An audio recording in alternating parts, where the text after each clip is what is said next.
Are we going to start? দর্শক কিন্তু আপনার এই মুহূর্তে দেশের যেখানে আছেন সকলকে নিউজের প্রতি শুভেচ্ছা জানাচ্ছি।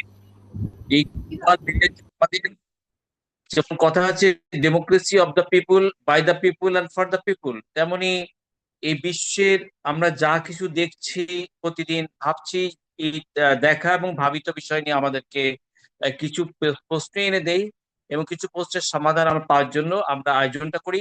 আজকে দক্ষিণ এশিয়ার রাজনীতিতে মিস্টার ট্রাম্প এবং শি জিনপিং এর এই যে ঐতিহাসিক, এটাকে ঐতিহাসিক সফর বলা হচ্ছে এবং এটা ভূ রাজনীতির অত্যন্ত গুরুত্বপূর্ণ একটি মিটিং।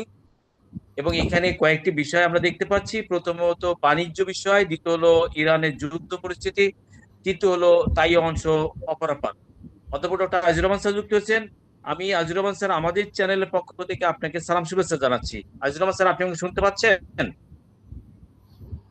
হ্যাঁ, শুনতে পাচ্ছি। আমাকে শুনতে পাচ্ছেন শাসি আপনি ভাই? আমাকে শুনতে পাচ্ছেন আজিজুর রহমান স্যার? আমি শুনতে পাচ্ছি। শাসি ভাই আমাকে শুনতে পাচ্ছেন? আপনি আমাকে শুনতে পাচ্ছেন? আমি শুনতে পাচ্ছি। আপনি পাচ্ছেন? সেক্ষেত্রে আপনাকে আমরা সম্ভাষণ জানাচ্ছি, শুভেচ্ছা। এই যে আজকে মিস্টার ট্রাম্প চীন সফর করে আমেরিকাতে ফিরে গেলেন, বিশাল বহর নিয়ে যাচ্ছেন, 12টা কোম্পানির প্রধান লিডিং পার্সনদেরকে নিয়ে আসছেন। আপনার বিশেষ করে ইলেন মাস্ক সহ অ্যাপেল থেকে শুরু করে কর্পোরেট নিয়ে আসছেন। আমেরিকা চীনের বাণিজ্য ঘাটতি কমানোর একটা টার্গেট চীনের। চীন বলছে যে আপনি বৈরিতা সম্পর্ক পরিহার করে প্রকৃত শুভাকাঙ্ক্ষী বা যথার্থ আপনার বন্ধুত্বের জায়গা থেকে, সংযমের জায়গা থেকে আমাদের সামনে মুখোমুখি বসুন। আমরাও সুবিধা পেতে চাই আপনার থেকে, আপনিও সুবিধা নিবেন। উভয় পক্ষের স্বার্থকে প্রাধান্য দিয়ে আমরা মুখোমুখি হতে চাই। কিন্তু মিটিং এর পরে প্রেস ব্রিফিং, দুইজনে জয়েন্ট, আপনার যে জয়েন্ট প্রেস ব্রিফিং যেটা, সেটা ওনারা করেননি এবং এই সফরটাকে দুজন দুই ভাবে ব্যাখ্যা করেছেন। আজিজুর রহমান স্যার, এই সময়ে ট্রাম্পের চীন সফর পাশাপাশি আবার আমরা দেখতে পাচ্ছি কিছুদিনের মধ্যে রাশিয়ার পুতিন এখানে সফরে আসছেন। গত 3 বছরে রাশিয়ার পুতিন 40 বার সিটিং দিয়েছেন চীনের সাথে। এই যে দুইটা পরাশক্তি চীনকে সামনে এনে তাদের মেরুকরণে আপনার সুবিধা নেওয়ার চেষ্টা করছেন, তাহলে দক্ষিণ এশিয়ার রাজনীতিতে চীন কি একক আধিপত্য, একক অপ্রতিদ্বন্দ্বী শক্তি হিসাবে নিজেকে বিশ্বের সামনে এনেছে? পাশাপাশি চীনের অর্থনৈতিক সমীকরণকে পৃথিবীতে বদলে দিচ্ছে। আজিজুর রহমান স্যার, এই বিষয়ে আপনার বক্তব্য আহ, স্থান করুন। ধন্যবাদ শাচি ভাই, ধন্যবাদ আজকে উপস্থিত বক্তাবৃন্দ। তো যে বিষয়টা আপনি নিয়ে এসেছেন আসলে ট্রাম্পের 2 দিনের চীন সফর এবং বিশাল একটা বিজনেস ডেলিগেট সহ সেখানে বিষয়টা হয়েছে আর কি, এবং সেখানে ট্রাম্প এবং শি জিনপিং এর রুদ্ধদ্বার 2 ঘন্টার বৈঠকও হয়েছে। এবং প্রথমে বিষয়টা ফোকাস ছিল ইরান ইস্যু, যেহেতু ইরান এবং আমেরিকা ইসরায়েলের যুদ্ধে হরমুজ প্রণালী বন্ধ। এই জায়গায় যেহেতু বিশ্ব তেলের প্রায় 25% এখান থেকে রপ্তানি হয়ে থাকে, তো এটা ইম্পর্টেন্ট একটা রুট। এই রুটটা এখন আমেরিকা ব্লকেট করে রেখেছে, সাথে সাথে ইরানও এখান থেকে টোল আদায় করতেছে। সেই যে অপশান, এই অপশানগুলো নিয়েই মূলত একটা আলোচনার বিষয়। কিন্তু সেখানে ট্রাম্প একসাথে যেটা করেছে, একটা বিজনেস ডিলিংও, বিশেষ করে ইলেকট্রিক ভেহিকল এবং আর্টিফিশিয়াল ইন্টেলিজেন্স, এই জিনিসটাকে এখানে ফোকাস করেছে। তাছাড়াও ওখানে তারা একটা বিষয় এগ্রি হয়েছে যে 200 বোয়িং জেট কেনা, তাছাড়া এডিশনাল 750টা জেট কেনার বিষয়ে একটা এগ্রিমেন্টে তারা সই করেছে, অর্থাৎ তারা এগ্রি হয়েছে। অর্থাৎ এখানে আমেরিকার বিশাল একটা বিজনেস সাফল্য আছে, যেটা 200 বোয়িং প্লাস 750 এডিশনাল প্লেন এবং এআই সাথে সাথে ইলেকট্রিক ভেহিকল বিষয়গুলা, এগুলা বিজনেস ডিলিং ইন্ডিকেট করতেছে। কিন্তু রুদ্ধদ্বার যে বৈঠকের বিষয়টা ছিল আসলে, এবং শি জিনপিং কিন্তু একটা মন্তব্য করেছে যে আমেরিকাকে তার চীনের বিশ্বস্ত বন্ধু হিসাবে কিন্তু উল্লেখ করেছেন আর কি এখানে।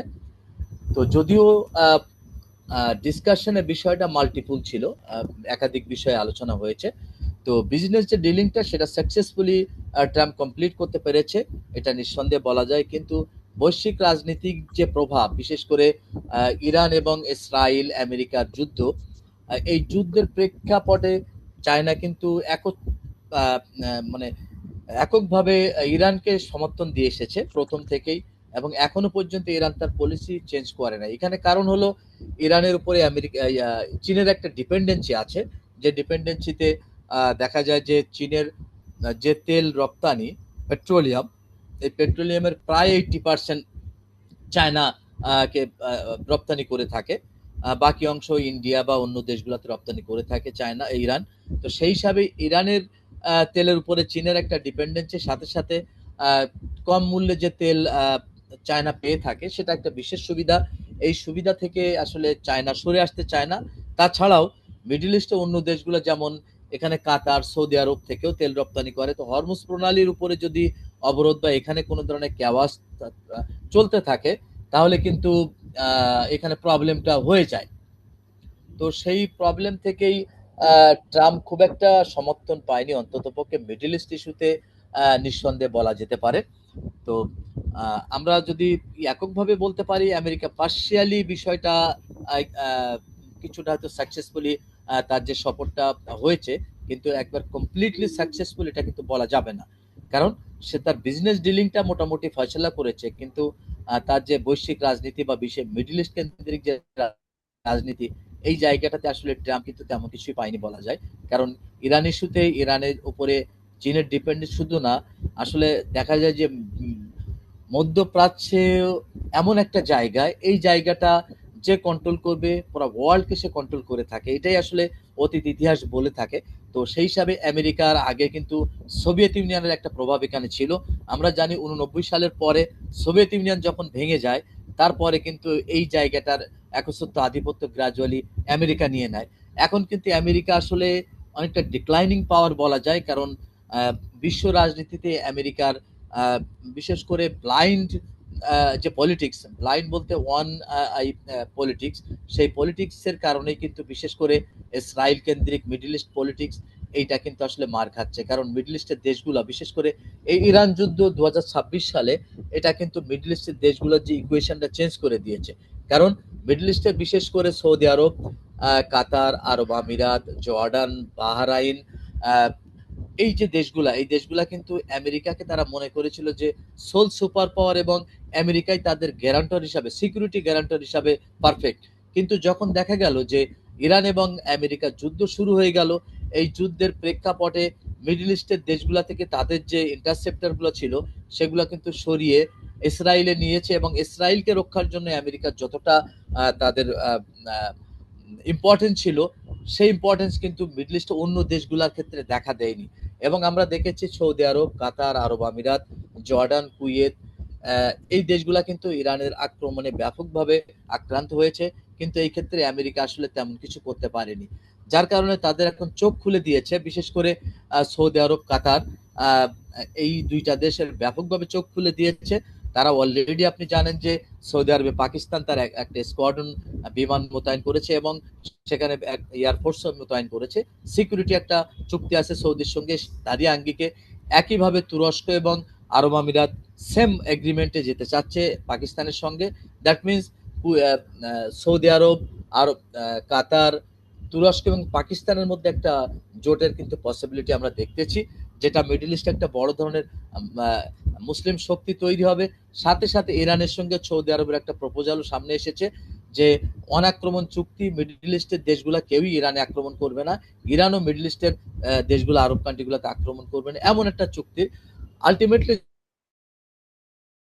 একটা এগ্রিমেন্ট হতে যাচ্ছে, যেখানে পাকিস্তান, কাতার, সৌদি আরব, তুরস্ক এবং ইরান, এবং এই দেশগুলা যদি একটা কাতারে আসে, এখানে কিন্তু রেস্ট হিসাবে মিশর আছে, এবং ইন্দোনেশিয়া, মালয়েশিয়া এই বলয় চলে আসতে পারে।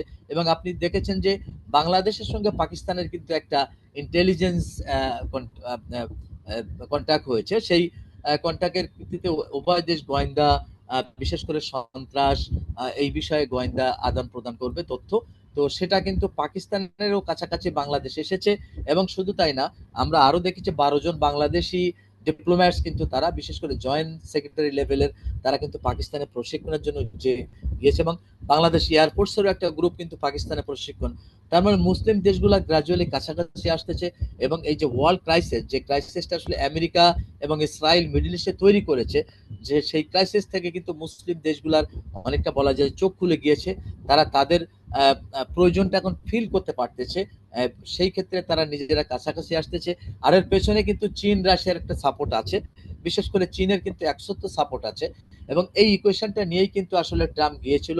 চায়নার একটা সাপোর্ট যদি ইরানের এগেনস্টে নিতে পারে ট্রাম্প, তাহলে সেই ক্ষেত্রে ইরানে হয়তো নতুন করে হামলার একটা ইস্যু তৈরি করতে পারে, কিন্তু আলটিমেটলি চায়না সেই সাপোর্টটা দেয়নি, যার কারণে আপনি সাচি ভাই বলেছেন যে জয়েন্ট প্রেস কনফারেন্সের যে ইস্যুটা, এটা কিন্তু আসলে তারা দেয়নি, কারণ পার্শিয়ালি ট্রাম্পের চীন সাপোর্টটা সাকসেসফুল হয়েছে বিজনেসের ক্ষেত্রে, কিন্তু ডিপ্লোম্যাটিক যে বিষয়টা বিশেষ করে ইরান বিষয়, এটা কিন্তু সাকসেসফুল হয়নি। এছাড়াও আমরা আরেকটা বিষয় মিডিয়ায় দেখতেছি যে ইসরায়েল কিন্তু আসলে পাকিস্তানকে ব্লেম করতেছে যে ওয়ার্ল্ড ওয়াইড যে ইসরায়েলের যে ইমেজ সংকট তৈরি হচ্ছে, এটা আসলে পাকিস্তানে গুপ্তভাবে বা সাইলেন্টলি কিন্তু এটাতে ভূমিকা রাখতেছে, সেটা আলটিমেটলি পাকিস্তানকে তার প্রাইম একটা কম্পিটিটর বা সোল এনিমি হিসাবে কিন্তু সে সেট করতে যাচ্ছে এখন। তো এই যে সার্বিক পরিস্থিতি, এই পরিস্থিতিতে যেটা মনে হচ্ছে যে ট্রাম্প আসলে যে সফরটা নিয়ে গিয়েছিল এবং পরবর্তীতে যে স্টেপটা মিডল ইস্টে নিবে, তো পরবর্তীতে যুদ্ধের সম্ভাবনা আসলে আর হচ্ছে না, কারণ এই সফরটা ইরান বিষয়ে সাকসেসফুল হয়নি, এটা আমরা নিঃসন্দেহে বলতে পারি। তো সাচি ভাই, মোটামুটি আমি গ্রসলি একটু আলোচনা করেছি বিভিন্ন আঙ্গিকে যে ট্রাম্পের সফর এবং এর যে কনসিকুয়েন্সটা কি হয়েছে, এবং আমরা পরবর্তীতে যেটা দেখব মোটামুটি সেটা আমি এক কথাই বলবো, মিডল ইস্টে ইরান যে যুদ্ধটা আমেরিকা ইসরায়েলের সঙ্গে হয়েছে, এটা আলটিমেটলি একটা শিফটিং, মানে ন্যারেটিভ চেঞ্জের একটা অপশন এসেছে, অর্থাৎ মুসলিম দেশগুলা কাছাকাছি এসে তাদের স্বার্থ তারা নিজেরা রক্ষা করার হয়তো একটা প্রত্যয়ের মধ্যে চলে আসতেছে। এবং এছাড়াও আরেকটা বিষয় একটু বললে না বললে নয়, যেটা ইতিমধ্যে আমরা দেখেছি পাকিস্তান চীনের J-30 130 J-30 যে বিমানটা আছে স্টেলথ 5th জেনারেশনের, এটা অলরেডি 30টার মতো বিমান পেতে যাচ্ছে, যেটা ভারতের জন্য অ্যালার্মিং। এবং চায়নার সঙ্গে পাকিস্তানের অ্যাটাচমেন্টটা গ্রাজুয়ালি আরো মোটামুটি কমপ্লিট হচ্ছে, আর এর মাধ্যমে কিন্তু মিডল ইস্টের যে রিলেশনটার সঙ্গে চায়নারও একটা অ্যাটাচমেন্ট, দ্যাট মিনস শিফটিং পাওয়ারে চায়না কিন্তু ভ্যাকুয়ামটা ফুলফিল করতে যাচ্ছে, আমেরিকা যেটা যেখান থেকে আসলে আউট হয়ে যাচ্ছে, এটা আলটিমেটলি বলা যেতে পারে। সাচি ভাই। আজিজ রহমান স্যার, আমি আপনার কাছে আসবো ইরানের প্রশ্নে ট্রাম্প শি জিনকে বলেছেন যে ইরানকে কোনোভাবেই পারমাণবিক শক্তিধর রাষ্ট্র হিসেবে আমরা দেখতে চাই না, আমি সেটা হতে দেওয়া যায় না। এই ব্যাপারে আমরা নিউজে দেখলাম যে এই ক্ষেত্রে ইরানের চীনের একটা মনসম্মতি আছে। মানে স্পষ্ট কোনো এই ব্যাপারে কোনো রিগিং, কোনো ডিবেট সিজিং করেন নাই ইরানের পারমাণবিক কর্মসূচির ব্যাপারে, এবং এই ক্ষেত্রে তার মৌন একটা সম্মতি আমরা দেখতে পাচ্ছি। কিন্তু ইরানের তেলের সুবিধা তো একচেটিয়া এখানে চীন নেই। খার্ক দ্বীপের তেলের তো 90% তো চীন সুবিধা নেই। তো এখানে আসলে ইরানের পারমাণবিক কর্মসূচি নিয়ে আমেরিকার অবস্থান, আমেরিকার দৃষ্টিভঙ্গি, এই ক্ষেত্রে চীন বড় ধরনের কোনো নিজের অবস্থানটিকে স্পষ্ট করে না কেন, এবং তাদের পশ্চিমা সুরে একই সুরে চীন কথা বলতেছে, এটা এই বিষয়টাকে কিভাবে দেখতে চান? হ্যাঁ, এখানে ধন্যবাদ সাচি ভাই। আমরা জানি যে নিউক্লিয়ার ইস্যুতে ওয়ার্ল্ড পাওয়ার গুলো, বিশেষ করে আমরা ফাইভ বিগ পাওয়ার, যেটা সিকিউরিটি কাউন্সিলের যারা মেম্বার, পার্মানেন্ট মেম্বার, তো তারা সবসময় চেয়েছে যে তাদের বাইরে আর পরমাণু অস্ত্রধারী দেশ তৈরি না হোক। কিন্তু ঘটনার প্রেক্ষাপটে যেমন ভারত যখন রাশিয়ার সহায়তায় আসলে পরমাণু প্রযুক্তি অর্জন করে, তখন আসলে পাকিস্তানের এটা ম্যান্ডেটরি ছিল অর্জন করা। তো সেই প্রেক্ষিতে কিন্তু হয়তো চীন সাহায্য করলেও করতে পারে এই ক্ষেত্রে, কারণ এখানে ব্যালেন্স অফ পাওয়ারের একটা ইস্যু আছে। ভারতের প্রেক্ষিতে পাকিস্তান পরমাণু শক্তি অর্জন করেছে। ঠিক একইভাবে যদি আমরা দেখি উত্তর কোরিয়া, এটা সে শুধু আসলে নিজের তার সিকিউরিটির জন্য, যেমন দক্ষিণ কোরিয়া এবং জাপানে আমেরিকার সৈন্য এবং তাদের সিকিউরিটি গ্যারান্টার হিসেবে থাকার কারণে উত্তর কোরিয়া যখন নিজেকে ভালনারেবল মনে করেছে, তখন কিন্তু সে পরমাণু শক্তি অর্জন করেছে, সেটা চায়না বা রাশিয়ার সহায়তা হতে পারে। অ্যাট দ্য সেম ওয়ে যদি আমরা মিডল ইস্টে ইসরায়েলের হাতে অলিখিত প্রায় 90টির মতো পরমাণু বোমা আছে, এবং ইসরায়েল যেহেতু মিডল ইস্টের সমস্ত ক্যাওয়াসের মোটামুটি কেন্দ্রবিন্দু, এবং ফ্রিকুয়েন্টলি মুসলিম দেশগুলোতে সে হামলা করতেছে, সে সিরিয়ার কাছ থেকে গোলান মালভূমি নিয়েছে, সে ইরাকে হামলা করেছে, সে জর্ডানে হামলা করে, সে ফিলিস্তিনের গাজা দখল করে নিয়েছে, এবং লেবাননে সে আক্রমণ করতেছে, একইভাবে ইরানে হামলা করেছে। এই সিচুয়েশনটা আসলে ওয়ার্ল্ড পাওয়ার কিন্তু ভালোভাবে নেয়নি, যদিও ইউরোপের দেশগুলা বিশেষ করে ব্রিটেন, ফ্রান্স, জার্মান, যারা ইউরোপের পাওয়ার, ব্লাইন্ডলি তারা সাপোর্ট দিলেও ইদানিং তাদের সাপোর্ট কিন্তু শিফট হয়েছে। এবং চায়না কিন্তু তার এখনকার বক্তব্য, যেটা এর পূর্বে কিন্তু চায়না বলেছিল যে মিডল ইস্টে শান্তি স্থাপন করতে গেলে প্রথমে ইসরায়েলকে নিরস্ত্রীকরণ করতে হবে, অর্থাৎ ইসরায়েলের হাতে অস্ত্র রাখা যাবে না। এটা চীনের মন্তব্য ছিল। চায়না আসলে কখনোই চায় না যে আসলে কোনো দেশ পরমাণু অস্ত্রধারী হোক প্রকাশ্যে, কিন্তু এই ক্ষেত্রে চায়না যদি ইসরায়েলকে পরমাণু অস্ত্র সক্ষমতা থেকে তাকে বিরত না রাখা যায়, সেই ক্ষেত্রে চায়না কিন্তু ইরানকে সাপোর্ট দিয়ে দিবে। এই মুহূর্তে চায়নার যে পলিসি আছে, মিডল ইস্টে কোনো দেশের হাতে পরমাণু না থাকুক, এটাই চায়না চায়। চায়না চায় ইরানের হাতেও না থাকুক, ইসরায়েলের হাতে না থাকুক। কিন্তু যদি ইসরায়েল এইটা কন্টিনিউ করে, এবং এইটাকে চায়না ফোকাস করেছে অলরেডি ওয়ার্ল্ড বডিতে, যে ইসরায়েলকে নিরস্ত্রীকরণ করতে হবে যদি তৃতীয় বিশ্বযুদ্ধ ট্যাকেল দিতে হয়, অর্থাৎ তৃতীয় বিশ্বযুদ্ধ থেকে আমরা যদি বিশ্বকে রক্ষা করতে চাই, তাহলে অবশ্যই ইসরায়েলকে নিরস্ত্রী করতে হবে। এটা চায়নার ভয় ছিল। এবং ঠিক একইভাবে সে চায় ইরানও যেন পরমাণু অস্ত্র সক্ষমতা অর্জন না করে। কিন্তু যদি এই পলিসিতে, আমার নিশ্চয়ই ট্রাম্পের সঙ্গে চায়নার এই ধরনের কথা হয়েছিল যে আমরা যদি ইরানকে পরমাণু অস্ত্র থেকে বিরত রাখি, তাহলে এর অবশ্যই পাশাপাশি স্যার, আমাদের হ্যাঁ, বাংলাদেশের পানি সম্পদ মন্ত্রী তিস্তা বাঁধ নিয়ে, তিস্তা মহা যে বাঁধ নিয়ে বলছেন যে বাংলাদেশ এবার সামনের দিকে এগোবে, সেখানে বাংলাদেশ নিজের স্বার্থকে প্রাধান্য দিয়ে চীনের সাথে আমরা জয়েন্ট কোলাবোরেশনে বা জয়েন্টলি এই প্রোগ্রামটা আমরা বাস্তবায়নের দিকে ইনশাল্লাহ যাব। এবং ভারতের অবস্থানটা, ভারতের সাথে ভারতের অবস্থান আহ, থাকবে আমাদের তিস্তা বা নিয়ে আমরা একটা সফলতার দিকে আমরা যাবই। যেহেতু গণতান্ত্রিক সরকার, জনগণের ম্যান্ডেট আছে, সেক্ষেত্রে সরকার তিস্তা বাঁধ নিয়ে 16 জেলাকে রক্ষা করবার জন্য এখন এবারে বাঁধটা কি করার সময়ের দাবি, এবং বাংলাদেশে এই জায়গাতে সফলতার এক জায়গা থেকে চীনকে পাশে রেখে, চীনকে সামনে রেখে সেই জায়গাতে এগোতে চায়, সেক্ষেত্রে বাংলাদেশ কতটা সফল হতে পারবে এবার? ধন্যবাদ সাচি ভাই, অত্যন্ত ইম্পর্টেন্ট একটা প্রশ্ন করেছেন। আমি আসলে এটা বলার আগে আমি একটু বলতে চাই, আসলে বাংলাদেশের মানুষ কেন বিএনপি কে সমর্থন করে, এটা দিয়ে শুরু করতে চাই। কারণ আসলে বিএনপি সরকার মাত্র 3 মাসের মধ্যে ক্ষমতায় এসে এমন একটা কাজ হাতে নিয়েছে এবং একটা অ্যাপ্রুভাল দিয়েছে, যেটা আপনি তিস্তা বলেছেন, সেটা হলো পদ্মা ব্যারেজ প্রজেক্ট।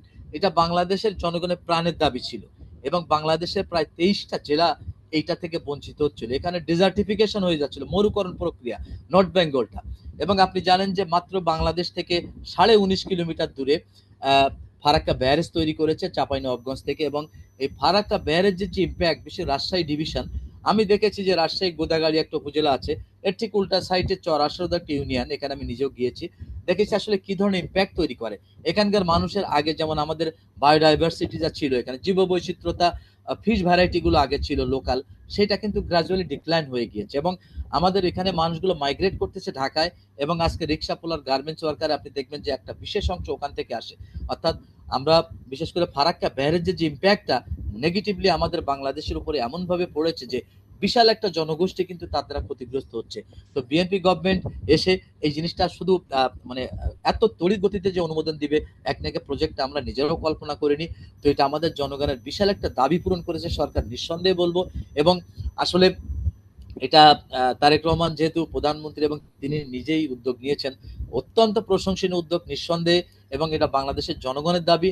রাজবাড়িতে এটা মোটামুটি প্লেসটা সেট হয়েছে, এবং এটার মাধ্যমে যদি বাংলাদেশ রিজার্ভার মানে একটা জলাধার নির্মাণ করতে পারে, তাহলে শুষ্ক মৌসুমে এই পানিটা আমাদের নর্থ বেঙ্গলের মানুষ ইউটিলাইজ করে আমাদের প্রোডাক্টিভিটি বৃদ্ধি পাবে, এবং আমাদের যে সাপ্লাই চেন আছে, ফুডের সাপ্লাই চেন, এটা কিন্তু অনেকটা এনশিওর হবে। অর্থাৎ আমাদের ফুডের ক্ষেত্রে সেলফ সাফিসিয়েন্ট সেটা কিন্তু আমরা তৈরি করতে পারবো। অর্থাৎ বাংলাদেশ, তারেক রহমানের যে উদ্যোগটা এটা, এবং উনি একটা ট্রানজিট রুটের কথা বলেছে, যে সেটা হলো আহ, আহ, টেকনাফ থেকে তেতুলিয়া, এটা একটা রিজিওনাল একটা ট্রানজিট রুট। এটা অত্যন্ত পজিটিভ একটা পদক্ষেপ। এবং আমি দেখেছি যে এইটা বিশেষ করে একনেকে পদ্মা ব্যারেজ প্রজেক্ট অনুমোদনের পরেই ভারত তাদের এয়ার ইন্ডিয়া কিন্তু ফ্লাইট গুলো বাতিল করেছে বাংলাদেশ থেকে। তো এখন হয়তো বাংলাদেশের সঙ্গে এবং এই মুহূর্তে বিজেপি সরকার ক্ষমতায় আসায় তাদের অ্যাক্টিভিটিসটাও কিন্তু আমরা দেখতে পাচ্ছি। এখানে মুসলিম নিধন এবং মুসলিম উচ্ছেদের কিন্তু এই ধরনের একটা হোলি খেলায় তারা মেতে উঠেছে, এবং তারা যে কমিউনালিস্ট এটা নিঃসন্দেহে বলা যায়, বাংলাদেশিরা অবজার্ভ করতেছে। এবং বিএনপি গভর্নমেন্ট যে মোটামুটি জনগণের ম্যান্ডেট নিয়ে ক্ষমতায় এসে জনগণের প্রত্যাশাটা তারা পালসটা বুঝতে পেরেছে, এটা আমি সাধুবাদ জানাই সরকারকে। এবং আমি বিশেষ করে সরকারের এই ধরনের অ্যাক্টিভিটিস গুলা জনগণের আরো কাছাকাছি নিয়ে আসবে এবং গভর্নমেন্টের জনপ্রিয়তা নিঃসন্দেহে বৃদ্ধি পাবে। উনি পদ্মা ব্যারেজের কথা বলেছে, পানি সম্পদ মন্ত্রীর একটা বক্তব্য আমার অত্যন্ত ভালো লেগেছে।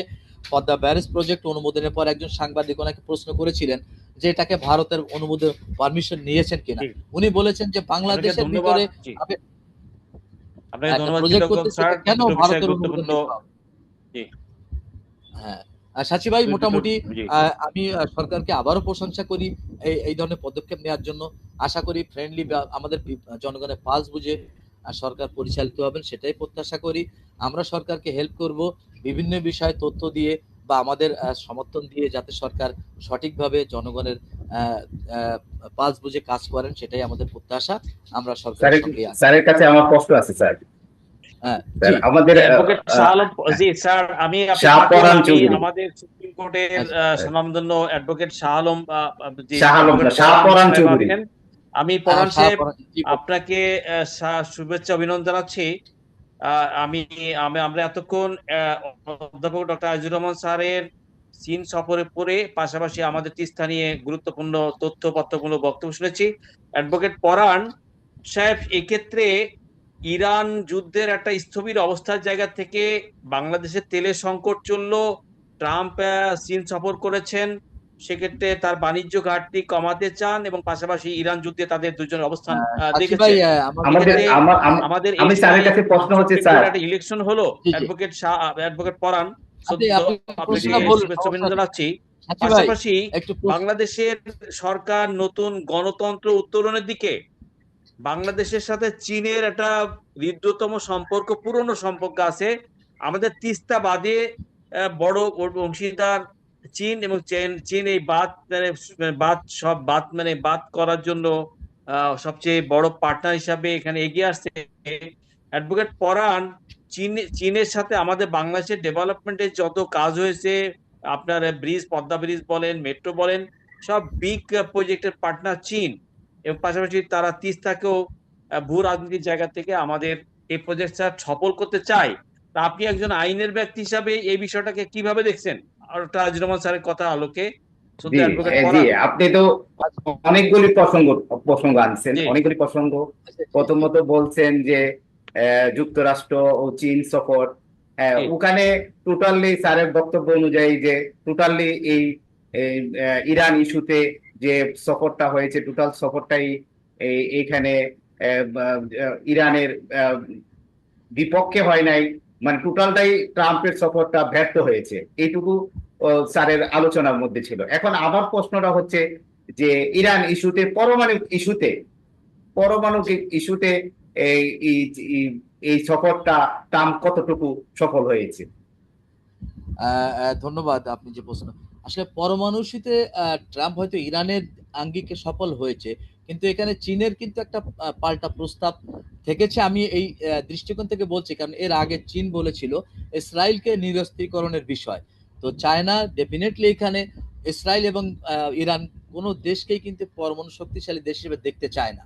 এটা ডেফিনেটলি হয়তো ট্রাম্প বলতে পারে যে ইরানেরটা সাপোর্ট করেছে পরমাণু অস্ত্রের ক্ষেত্রে চায়না, যাতে ইরানে পরমাণু অস্ত্র না থাকুক, কিন্তু একইভাবে চায়না ডেফিনেটলি ইসরায়েলের ক্ষেত্রেও কিন্তু বলেছে যদি ইসরায়েল এই ক্ষেত্রে ইসরায়েলের উপরে আমেরিকার দৃষ্টিভঙ্গি ভিন্ন হয়, তাহলে কিন্তু ইরানের ক্ষেত্রেও চায়নার দৃষ্টি ভিন্ন হবে, যেটা আমরা দেখেছি পাকিস্তান, ইরান, ইন্ডিয়ার ক্ষেত্রে, উত্তর কোরিয়া এবং দক্ষিণ কোরিয়ার ক্ষেত্রে।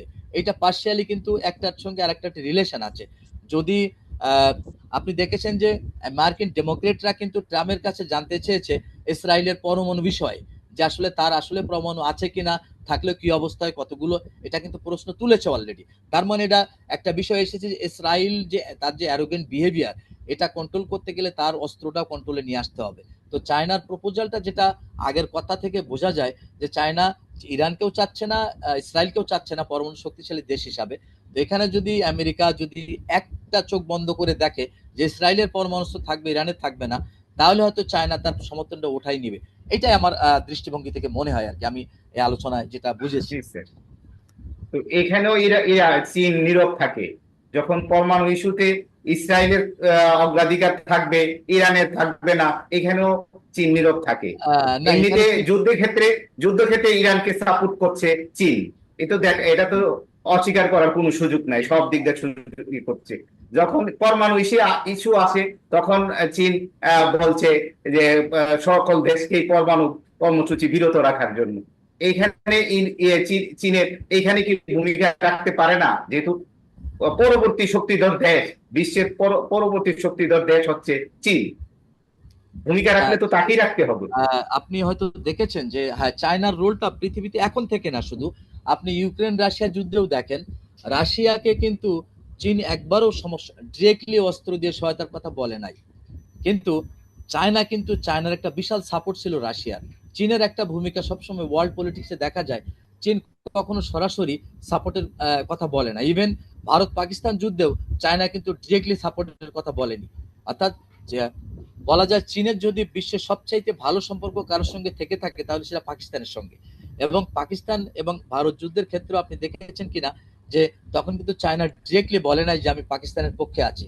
চায়নার সাপোর্টটা সবসময় সাইলেন্ট থাকে এবং চায়না সবসময় একটা ব্যালেন্স মেনটেন করার চেষ্টা করে ওয়ার্ল্ডে। এই রোলটা কিন্তু চায়না বরাবরই মেনটেন করে এসেছে। তো সেই আঙ্গিকে ইরানের ক্ষেত্রে আপনি কিন্তু এই যুদ্ধে মোটেই সাস্টেন করার কথা না, কিন্তু আপনি দেখেছেন যে আমেরিকা স্বীকার করেছে তার 39 বিমান কিন্তু সেখানে ডিস্ট্রয় হয়েছে। অর্থাৎ এখানে চীনের একটা সহায়তা না থাকলে কিন্তু এই বিমানটা ধ্বংস হতো না। অর্থাৎ চায়নার একটা সাইলেন্ট সাপোর্ট কিন্তু আছে। এবং আপনি দেখেছেন যে ইরান অলরেডি বলেছে যে তাদের 90% পরমাণু ইউরেনিয়াম তারা আপগ্রেড করেছে, অর্থাৎ তারা আর 10% গেলেই কিন্তু পরমাণু তৈরি করে ফেলবে। এবং বলেছে আমেরিকা যদি তার অবরোধ না উঠাই নেয় তাহলে কিন্তু তারা পরমাণু তৈরি করে ফেলবে। এটা কিন্তু ইরান হুমকি দিয়েছে। অর্থাৎ ইরানের হুমকিটাকেই এইটাই প্রমাণ করে যে যদি আমেরিকা একটা নর্মাল রিলেশন বা একটা চুক্তিতে না আসে তাহলে ইরান কিন্তু পরমাণু বিস্ফোরণ ঘটাতে পারে। এটা কিন্তু চায়নার একটা সাপোর্ট এখানে আছে আর কি। এটা আমাদের কিছু কিছু বিষয় ওয়ার্ল্ড পলিটিক্স আমাদের বুঝে নিতে হবে, ডিরেক্টলি কিন্তু তারা বলবে না এই বিষয়টা আর কি। তো ধন্যবাদ, আমার মনে হয় আপনি প্রশ্ন আনসার পেয়েছেন আর কি। আমাদের তিস্তা চুক্তি বিএনপি তো বরাবরই জনগণের কথা বলে, বিএনপি বরাবরই জনগণে কি চায়, জনগণ যেটা চায় সেটাই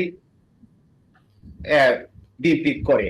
এখন ভারতে সরকার পরিবর্তন হচ্ছে, মুসলমানদের উপর নিধন হচ্ছে, এই ক্ষেত্রে আমরা ওনাদের অন্তর্বর্তী ওদের অভ্যন্তরীণ বিষয়ে আমরা আমাদের বিএনপির সরকার কোনো প্রতিবাদ বা কোন ধরনের ইয়ে করে না, কিন্তু ওরা বরাবরই আমাদের অভ্যন্তরীণ ইস্যু নিয়ে এরা বিভিন্ন এদের এদের এদের যে দায়িত্বে যারা থাকে, এরা যারা থাকে মানে পশ্চিমবঙ্গ ভারতের কথা বলতেছি, ওরা আমাদের অভ্যন্তরীণ বিষয়ের কথা বলে। আমরা আমাদের বিএনপি বা আমাদের দলের কোনো আমরা কিন্তু ওই ভারতে যে মুসলিম নিধন হচ্ছে এইগুলির উপরে কিন্তু আমাদের কোনো বক্তব্য থাকে না, কিন্তু ওনারা আমাদের অভ্যন্তরীণ বিষয়ে কথা বলে, প্রায় সময় ওনারা আমাদের বিষয়ে কথা বলে। আমরা কিন্তু ওদেরকে নিয়ে মাথা ঘামাই না, ওরা আমাদেরকে অলওয়েজ মাথা ঘামায়।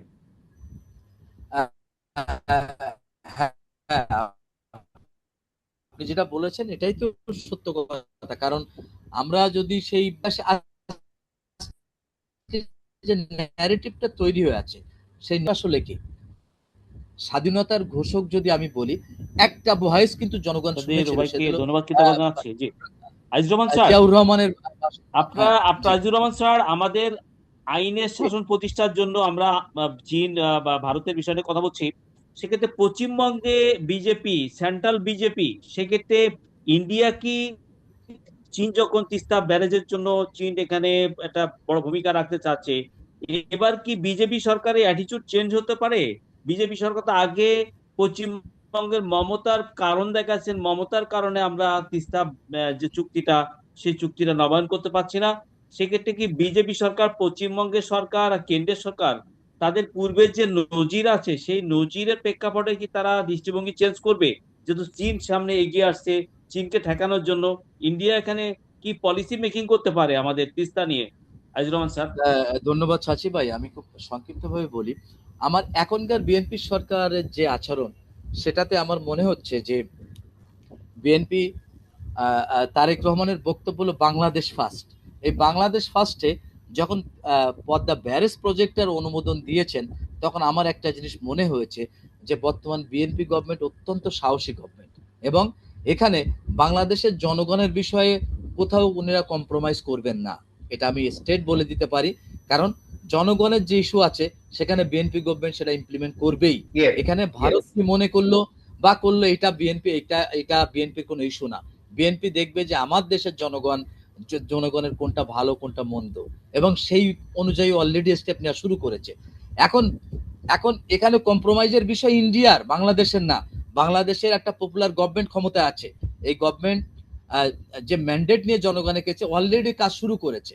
এখানে জনগণকে বিএনপি জবাবদিহি করতেছে জনগণের কাছে, বাংলাদেশের জনগণের কাছে, এখানে ইন্ডিয়ার সরকারের কাছে না। এটা একটা স্বাধীন গভর্নমেন্ট, এই গভর্নমেন্ট সেই অনুযায়ী কাজ করতেছে। এখন যদি ইন্ডিয়া মনে করে বাংলাদেশকে নিয়ে তার চলতে হবে, তাহলে আমাদের সরকারের সাথে কমপ্লাই করতে হবে তাকে। কারণ আমাদের সরকার যা চাচ্ছে সেটা মেনে নিতে হবে, এবং আমরা যৌক্তিক কোনো দাবি করি না। আমরা কখনো ভারতের আভ্যন্তরে হস্তক্ষেপ করি নাই। আমাদের বিডিআর কখনো ভারতের জনগণকে হত্যা করে নাই। আমাদের ভারতের ক্ষতি এমন কোনো কিছু বাংলাদেশ সরকার এখনো পর্যন্ত করে নাই। অথচ এখনো পর্যন্ত যতগুলা নেগেটিভ কাজ ইন্ডিয়া করেছে বাংলাদেশের জন্য, আমাদের জনপ্রিয় সরকার, আমি যদি বলি যে মেজর জিয়াউর রহমান, যার আসলে অবদান আজকে পর্যন্ত বিএনপি বা বাংলাদেশের জনগণ স্বীকার করতেছে, এবং সেইটা ধারণ করেই আজকে বিএনপি।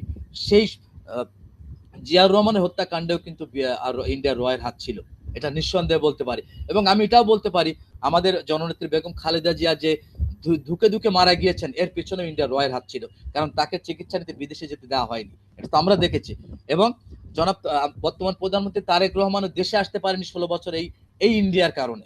তো এই যে ব্যাপারগুলো আছে, অর্থাৎ সব সময় কিন্তু তারা বাংলাদেশে হস্তক্ষেপ করেছে। এবং আপনারা জানেন পিলখানা হত্যাকাণ্ড, সেখানে সেটা কারা করিয়েছে? ইন্ডিয়া করিয়েছে আমাদের সব ক্ষেত্রে কিন্তু। এবং শেখ হাসিনার সঙ্গে অনেকগুলো অবৈধ চুক্তি করেছিল ইন্ডিয়া, কিন্তু সেইগুলো এখন আমাদের সরকারের কাছে জোর দাবি এই অবৈধ চুক্তিগুলো সামনে নিয়ে আসা, অর্থাৎ কি ধরনের চুক্তি করেছিল সেগুলা গভর্নমেন্ট নিশ্চয়ই জানে, সেগুলো প্রকাশ করে দেওয়া। তো আমরা একটা কথা বলি, তিস্তা ব্যারেজ, পদ্মা ব্যারেজ, এখানে সরকার যখন দেখতেছে জনগণের যেটা সুবিধা, বাংলাদেশের সুবিধা, হ্যাঁ জনগণের, সেইটাই কিন্তু কাজ করতেছে এবং আগামীতেও করে। আপনি হয়তো একটা কথা বললে বিশ্বাস করবেন না, বিএনপি সরকার প্রথম যখন ক্ষমতা এসেছিল তখন জনগণের মধ্যে ধন্যবাদ জানাচ্ছি। পাশাপাশি আমাদের বাংলাদেশে আইনের শাসনের দীর্ঘদিন অনুপস্থিত ছিল। কালকে সুপ্রিম কোর্ট বারে নির্বাচন হয়েছে।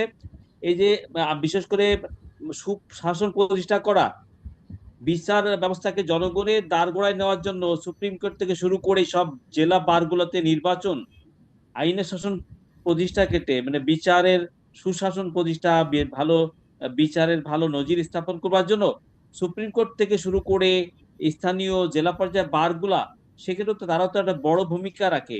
গতকালকে সুপ্রিম কোর্টে নির্বাচন হয়েছে, নির্বাচনটা আমরা ফলাফল সেই বারে আসছে।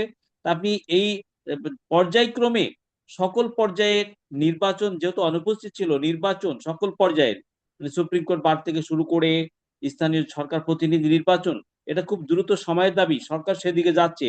এই বিষয়টাকে আপনি কিভাবে দেখছেন গণতন্ত্রের বিকাশের জন্য বাংলাদেশে? আজিজুর রহমান স্যার আর 1-2 মিনিট বলুন, এরপর আমি মনে হয় যে আপনার কাছে আসবো। আমাদের শাহপরান চৌধুরী ভাই, উনি ভালো বলতে পারবেন। তো তারপরেও বারের যে নির্বাচনে আমি দেখেছি বিএনপির নিরঙ্কুশ সংখ্যাগরিষ্ঠতা। এটা আসলে কি, আমাদের জনগণ তো মধ্যমপন্থী, এবং বিএনপি সঙ্গে মিশে আছে বাংলাদেশের মেজরিটি জনগণ সব লেভেলে। সত্য কথা বলতে, আমি একটা কথা বলতে আপনি আটকে দিয়েছেন, আমি সেটা হলো যে প্রথম বিএনপি ক্ষমতা আসার পরে জনগণ একটু কনফিউশনে ছিল যে 16 বছরে দাঁড়াতে পারবে কিনা কি। কিন্তু তারেক রহমানের বলিষ্ঠ যে পদক্ষেপ, পদ্মা ব্যারেজ, আপনি বিশ্বাস করুন নাই করুন, এখন পুরা বাংলাদেশের জনগণ বিএনপির পেছনে আছে। এখন বিএনপি সাহসের সঙ্গে এগিয়ে যেতে পারে, কারণ বাংলাদেশের জনগণ কিন্তু যে জনবান্ধব সরকারকে প্রাণ দিয়ে রক্ষা করে, তো এই বিএনপি সরকার কিন্তু প্রাণ দিয়ে রক্ষা করবে, এবং সেইভাবে কিন্তু ভালোবাসতে শুরু করেছে। তারেক রহমান এগিয়ে যাক সগৌরবে। আমি শুধু একটা জিনিস বলবো যে ওনার সিকিউরিটিটা একটু বাড়ানোর জন্য কারণ বাংলাদেশে যখন জনবান্ধব কোনো সরকার এসেছে, তার পেছনে কিন্তু বিদেশি এজেন্টগুলো লেগে যায়। তো এই জায়গায় যেন ওনার সিকিউরিটি বাড়ানো হোক, এবং সেইভাবে উনি যেন, এবং বিশেষ করে গোয়েন্দা সংস্থাকে স্ট্রং করা হোক, যাতে বাংলাদেশে কোনো ধরনের সন্ত্রাস বা এই ধরনের কোনো অ্যাক্টিভিটির জন্য আগেই ধরা পড়ে। সেটাই আমার বক্তব্য আর কি। সাচি ভাই। জি, আপনাকে ধন্যবাদ নির্বাচনে যারা কৃতজ্ঞ প্রার্থী স্যার, ছিল, জি professor doctor Azizur Rahman sir. এ পর্যায়ে অ্যাডভোকেট সদ্য পরাণ চৌধুরী, আপনি স্যারের পরাণ চৌধুরী, আলোকে বাংলাদেশের দীর্ঘদিন এক মিনিটে বলতেছি সুশাসন, বিচারের এখানে। মানে নানান ধরনের মানে অগণতান্ত্রিক পথে বাংলাদেশ ছিল, পুরো একটা ফ্যাসিস্টের পথে। সেক্ষেত্রে আপনার বারে নির্বাচন বলুন, সুপ্রিম কোর্ট বারের স্থানীয় পর্যায়ে নির্বাচন, একটা বড় ধরনের অত্যন্ত একটা গ্যাপ রয়ে পরিচ্ছন্ন গেছে। এবং এই নির্বাচনগুলো তো খুব দ্রুত স্থানীয় প্রশাসন মানে সকল বারের নির্বাচন এবং স্থানীয় পর্যায়ের নির্বাচন খুব দ্রুত সময় দাবি রাখে। একজন আইনজীবী হিসাবে সুশাসন, সুবিচার প্রতিষ্ঠা করবার জন্য সকল পর্যায়ে নির্বাচন, দ্রুত গভর্নমেন্টকে সেই ম্যানেজমেন্টের দিকে যাওয়া, এটা সময়ের ব্যাপার। এই বিষয়টাকে আপনি কিভাবে দেখেন, সদ্য অ্যাডভোকেট পরাণ জি চৌধুরী? জি এই আপনার অবস্থান এই থেকে বছর 13 ও 14 আপনি তারিখ যে 3 আমাদের মিনিট বলুন। নির্বাচন 3 মিনিট। হয়েছে, এই নির্বাচনে প্রার্থীকে সরাসরি আমাদের দলের চেয়ারম্যান তারেক রহমান এই প্রার্থীদেরকে মনোনয়ন দিয়েছে। এখানে যাদেরকে মনোনয়ন দিয়েছে তারা তারা সুপ্রিম কোর্টের সর্বোচ্চ এবং সর্বোচ্চ জনপ্রিয় ব্যক্তি। অত্যন্ত ফেয়ার ইলেকশন হয়েছে, ডিজিটাল পদ্ধতিতে। এখানে কোনো সকল দলের সমান অধিকার ছিল। সকল দলের আপনারা দেখবেন নির্বাচনের দিন একটা হচ্ছে আমাদের দলে ছিল নীল প্যানেল, আর আরেকটা দল ছিল সেখানে সবুজ প্যানেল। এখানে সকল দল অংশগ্রহণ করেছে এই নির্বাচনে। আমাদের বিজয় হয়েছে। আমাদের যারা প্রার্থী ছিল তারা যারা সুপ্রিম কোর্টের আইনজীবী, তারা মনে করেছে যে প্রার্থীগুলি পারফেক্ট, প্রার্থীগুলি আমাদের সুপ্রিম কোর্টের জন্য অনেক দায়িত্বশীল, তাদেরকে নির্বাচিত করেছে। আর এইখানে এই আমাদের সভাপতি প্রার্থী ছিলেন আমাদের স্যার ব্যারিস্টার মাহাবুদ্দিন ফুকন। উনি একেবারে 17 বছর 17 বার ক্লাবে উনি জীবনে কোনোদিন ফেল করে নাই। এখানে এখন তো উনি এত জনপ্রিয়, ওনাকে যে অবস্থায় ইলেকশন করা হয় উনি ইলেকশনে পাস করবে, এবং যে কোনো সময় যদি কোনো ফেয়ার ইলেকশন হয় উনি সকল সময় উনি পাস করবে। আর আমাদের যে প্রার্থীগুলি নির্বাচিত হয়েছে, আমাদের দলের চেয়ারম্যান জনাব তারেক রহমান প্রার্থীগুলি নির্বাচন করেছে, সেখানে অনেক যাচাই বাছার পরেই যোগ্য প্রার্থীকে নির্বাচন করেছে। এই কারণেই সংখ্যাগরিষ্ঠ বিজয়তা বিএনপি পেয়েছে। এবং আমি মনে করি তাদের দায়িত্বশীল প্রার্থী বাছাইয়ের কারণেই, এবং সবাই সর্বগরিষ্ঠভাবে সংখ্যাগরিষ্ঠ পেয়ে বিজয় অর্জন করেছে।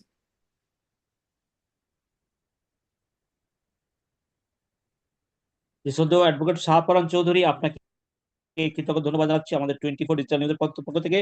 অধ্যাপক ডক্টর আজিজুর রহমান স্যার, আমি কনক্লুশন আসছি, বাংলাদেশ দীর্ঘদিন অগণতন্ত্রের পথে ছিল, একটা অগণতান্ত্রিক কাঠার মধ্যে ভেঙে পড়া রাষ্ট্র ব্যবস্থায় সরকার একটা অর্থনৈতিক চ্যালেঞ্জ আছেন, ব্যাংকিং সেক্টরে বড় ধরনের সংকট, অর্থনীতি সংকট, এবং মধ্যপ্রাচ্যের অস্থিরতা এখনো চলছে। মধ্যপ্রাচ্যের অস্থিরতা যদি না কমে এবং বাংলাদেশে যে একটা সংকট আছে, বাংলাদেশ সরকারের কাছে অধ্যাপক ডক্টর আজিজুর রহমান স্যার আছেন আপনি?